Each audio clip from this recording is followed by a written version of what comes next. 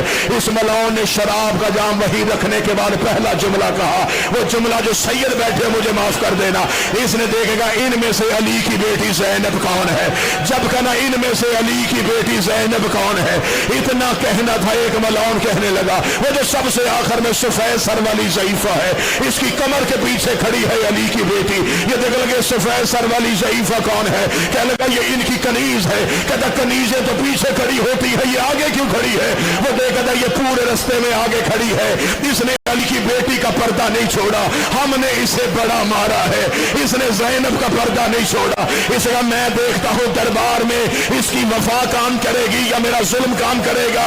اس نے ایک سپاہی کو اشارہ کیا، وہ لوہے کی کوئی چیز لے کے فضہ کے قریب گیا، اس نے فضہ کے سر پہ اجر رسالت رکھا، فضہ کے چاندی جیسے بال یاقوت کی طرح سرخ ہوئے، فضہ کے بالوں پہ لہو کی لکیر آئی، علی کی بیٹی نے فضہ کی کمر پہ سر مارا، بی بی رو کہتی اماں پردہ چھوڑ دے، اماں پردہ چھوڑ دے، فضہ رو کے کہتی آج فاطمہ ہوتی تو کیا پردہ چھوڑ دے، یا ماں نہ کہے یا پردہ چھوڑنے کا نہ کہے، بی بی فضہ دے کے کہتی ہے بی بی میں جب تک زندہ ہوں میں آپ کا پردہ بن کے کھڑی رہوں گی، یہ کہہ کے فضہ نے پورے دربار میں دیکھا اس دربار میں کوئی حبش کا رہنے والا ہے، اتنا کہنا تھا، ایک بوڑھا حبشی کمر پہ ہاتھ رکھ کے کھڑا ہوا، اس نے کہا اے ضعیفہ قیدن، اس دربار میں ہر ملک کے لوگ بیٹھے تھے، تو نے حبش والوں کو کیوں بلایا؟ فضہ دیوی کون ہے تمہارے ملک کا بادشاہ؟ کہ لگے مر گیا، ایک اس کی بیٹی تھی، مدینے والے نوکروں کی سیدوں کی نوکری کے لیے چلی گئی، اتنا کہنا تھا فضہ دیوی اس دربار میں وہ میمون نہ آئے تو پہچان جائے گا، بوڑھا حبشی چند قدم آگے گیا، آگے جا کے قیدن نہ ہوتی میں سر تن سے جدا کر دیتا، تو نے اس نجس ماحول میں ہماری شہزادی کا نام لے لیا، تجھے نہیں پتا لوگ شراب پی رہے ہیں، جناب فضہ دے کر سر اٹھا، مجھے پہچان وہ میمون نہ میں ہو، اتنا کہنا تھا، بوڑھے حبشی نے اپنے ابروؤں کو ہٹایا، دیکھ لگا اگر تو ہی میمون نہ ہے کیوں چھوڑی آل محمد کی نوکری، کیوں آئی شرابی کے دربار میں؟ فضہ رو کبھی پردہ کر، اکیلی نہیں آئی، علی کی بیٹیاں میرے ساتھ آئی ہے، اتنا جملہ کہنا تھا، یا بوڑھے حبشی نے اشارہ کیا، 40 حبشیوں نے تلواریں نیاب سے نکالی، انہوں نے یزید کے تحت کو گھیرے میں لیا، گھیرے میں لے کر اترو ملعون تک سے نیچے، تو نے ہر کسی کی بیٹی کو علی کی بیٹیوں کی طرح لامار سمجھا ہے، اتنا جملہ کہنا تھا، زینب رسیوں میں تڑپ گئی، آواز آئی عباس، فضہ کے وارث آ گئے، زینب کا کوئی وارث،